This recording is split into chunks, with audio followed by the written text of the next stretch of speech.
تو جو لوگ ایمان لائے اور نیک عمل کرتے رہے وہ ان کو ان کا پورا بدلہ دے گا اور اپنے فضل سے کچھ زیادہ بھی عنایت کرے گا، اور جنہوں نے بندہ ہونے سے انکار کیا اور تکبر کیا تو ان کو وہ تکلیف دینے والا عذاب دے گا، اور وہ اللہ کے سوا اپنا حامی اور مددگار نہ پائے گا۔ اب یہاں پر دیکھیں کہ جو لوگ ایمان لائے اور نیک عمل کیے، ایمان لانا خالی ضروری نہیں ہے، ایمان کے ساتھ آپ کو عمل صالح بھی کرنا ہے۔ مطلب آپ مسلمان ہو گئے ہیں اور آپ جو بیسک پلرز ہیں انہیں کو نہیں پکڑتے تو آپ مسلمان نہیں ہیں۔ آپ نے کلمہ پڑھ لیا ہے لیکن کلمے کے مطابق جو اللہ کے احکامات ہیں یعنی کہ توحید پر عمل نہیں کرتے تو آپ مسلمان نہیں ہیں۔ تو یہ بیسیکلی کیا ہے کہ مسلمان ہونا صرف نہیں ضروری نہیں ہے، مسلمان کے ساتھ عمل صالح کرنا ہے، ٹھیک ہے؟ تو اس کا بدلہ ضرور دے گا۔ لیکن وہ بندے جو تکبر کرتے، تکبر مطلب اب کیا ہے، کیا سمجھتے ہیں تکبر کو؟ تکبر وہ ہے کہ جو اپنے آپ کو سب سے سپیریئر سمجھنا۔ آپ مطلب ہماری اوقات کیا ہے، ہم مٹی سے بنے ہوئے ہیں، لیکن اپنے آپ کو ایسا سمجھنا کہ کوئی ہمارے ایکول نہیں ہے۔ ہمارے پاس کس چیز کا تکبر؟ پیسے کا تکبر، عہدے کا تکبر، ڈگری کا تکبر۔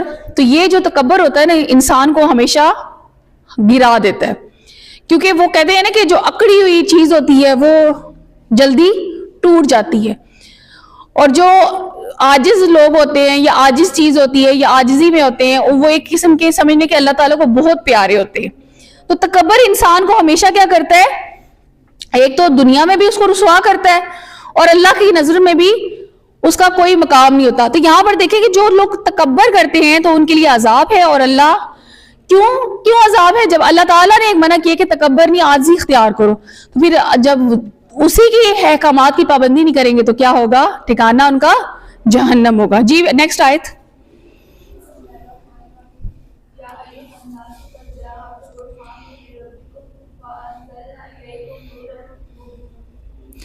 لوگوں تمہارے پروردگار کی طرف سے تمہارے پاس دلیلیں روشن آ چکی ہیں، اور ہم نے کفر اور ضلالت کا اندھیرا دور کرنے کو اور تمہاری طرف چمکتا ہوا نور بھیجا۔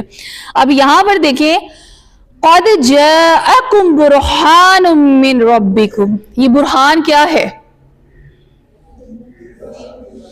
برہان کسے کہیں گے؟ برہان قرآن پاک ہے۔ اللہ تعالیٰ کی طرف سے روشن دلیل کیا ہے؟ قرآن پاک ہے۔ اس کو آپ لائٹ نہ لیں، قرآن پاک بہت بڑی چیز ہے۔ قرآن پاک ہدایت ہے، آپ کا وہ مینیو بک ہے جس کے مطابق آپ نے زندگی گزارنی ہے۔ کوئی مشین لیتے ہیں، مشین لینے کے بعد آپ کی کیا ہوتی ہے؟ اس کی مینیو بک دیکھیں گے نا کہ اس کو چلانا کیسے ہے، اور اگر آپ اس کی مینیو بک نہیں دیکھیں گے تو اپنے طور پہ کوشش کریں گے تو وہ مشین خراب ہو کے ختم ہو جائے گی جلدی۔ لیکن اسی طرح آپ اگر مینیو بک کے مطابق اس مشین کو چلائیں گے تو وہ اس کی ایک تو وہ کام بھی اچھا کرے گی اور اس کی لائف ٹائم بھی بڑھ جائے گی۔ ایسی انسان کی مثال ہے، انسان کی مینیو بک کیا ہے؟ قرآن پاک۔ اگر آپ اس برہان کو صحیح طرح سے پڑھ لیں گے، مین یہ کہ آپ کو جو اللہ تعالیٰ کا پیغام ہے یہ سمجھ آ جائے، عمل بھی پھر جب سمجھ آ جائے گا تو عمل بھی آپ کریں گے۔ تو کیا ہے یہ؟ اللہ تعالیٰ نے سب سے بڑے کیا ہمارے لیے بھیجا ہے؟ ذریعہ ہدایت، ذریعہ نور، جس نے کیا کیا؟ کفر کے اندھیروں کو مٹا دیا۔ تو الحمدللہ اللہ تعالیٰ کا ہم جتنا شکر ادا کریں گے، اس نے ہماری ہدایت کے رستے بھیجے، اس نے کتنے انبیاء کرام بھیجے، اور سب سے بڑھ کر ہمیں کس کا امتی بنایا؟ نبی صلی اللہ علیہ وآلہ وسلم۔ یہ ہم پر اللہ کا بہت بڑا احسان ہے کہ ہم کس کے امتی ہیں؟ نبی صلی اللہ علیہ وسلم کے۔ نیکسٹ آیت۔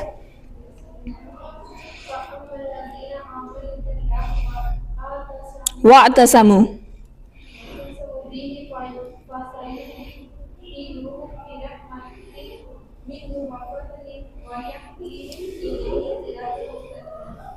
بس جو لوگ اللہ پر ایمان لائے اور ان کے دین کی رسی کو مضبوط پکڑ رہے تو ان کو وہ اپنی رحمت اور فضل کے بہشتوں میں داخل کرے گا اور اپنی طرف پہنچائے گا سیدھا رستہ.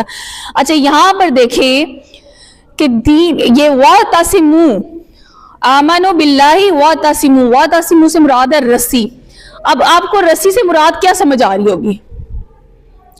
رسی کو مضبوطی سے تھام لے, کون سی رسی ہوگی؟ جی بیٹے دین کی رسی اور قرآن کی رسی. یہ بیسیکلی جو ہے قرآن پاک وہ ہدایت وہ رسی ہے جس کو آپ پکڑ لیں گے تو آپ کبھی بھی گر نہیں سکیں گے. سمجھ لیں کہ ایسا ہے کہ یہ رسی وہ ہے, نیچے آگ ہے اور آپ نے اگر آگ سے بچنا ہے تو اس رسی کو پکڑ لیں, اور اگر آپ نہیں پکڑیں گے تو کہاں گر جائیں گے؟ آگ میں.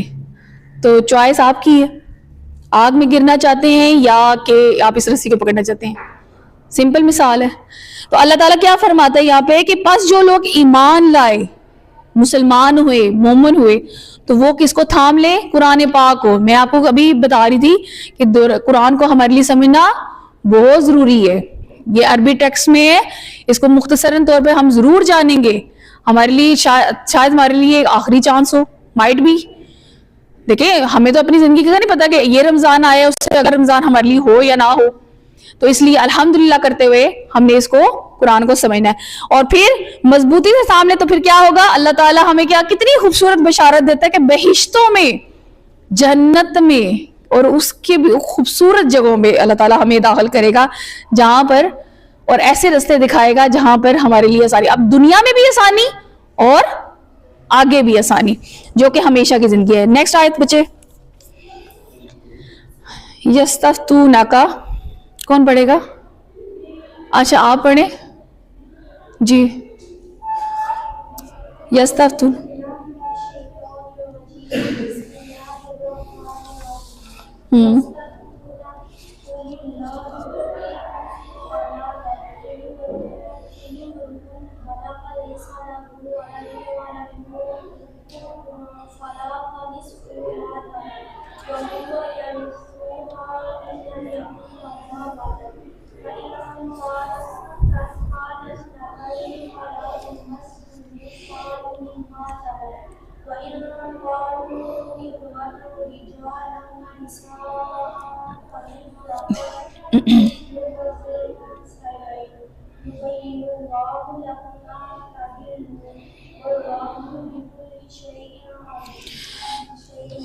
ٹھیک ہے جی. یہاں پہ یستفتونک کا سوالیہ طور پہ یہ پوچھا جا رہا ہے, اے پیغمبر صلی اللہ علیہ وآلہ وسلم, لوگ تم سے کلالہ کے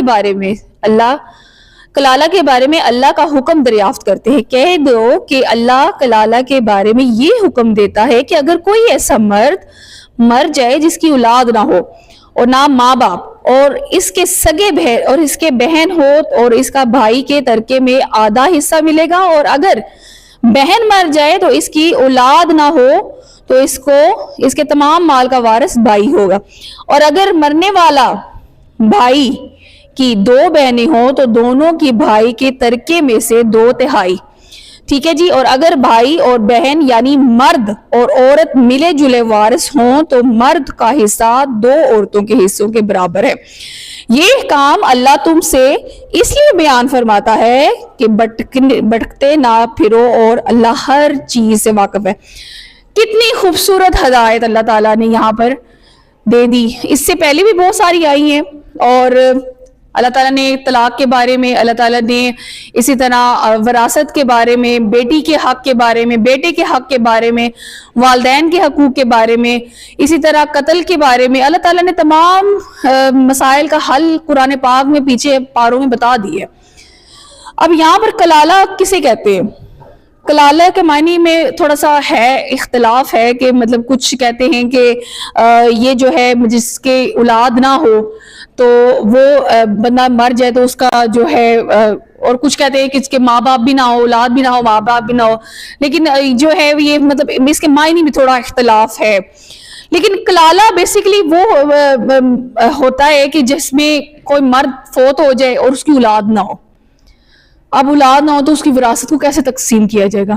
مسئلہ بن جاتا ہے نا کہ اس کی نام پہ سمجھ لیں کہ بہت پراپرٹی پڑی ہوئی ہے، تو اب وہاں پر کون کھڑا ہو جائے گا؟ اس کے بہن بھائی کھڑے ہو جائیں گے، پھر بہن بھائی کے بعد اس کے جو پچھلے نزدیکی رشتے دار پھوپھی ہو گئے، چاچی، یہ چاچو وغیرہ، وہ بھی کھڑے ہو جائیں گے، کہیں گے کہ ہم بھی اس کے وراثت میں آتے ہیں، ٹھیک ہے، مطلب آپ کی جو پھوپھی وغیرہ یا وہ کہیں گے کہ ہمیں ہی آنا چاہیے، جبکہ اولاد جو ہے وہ تو ظاہر ہے اولاد میں بہن بھائی جو ہیں اس مرد کے وہ اول میں مطلب رکھیں گے۔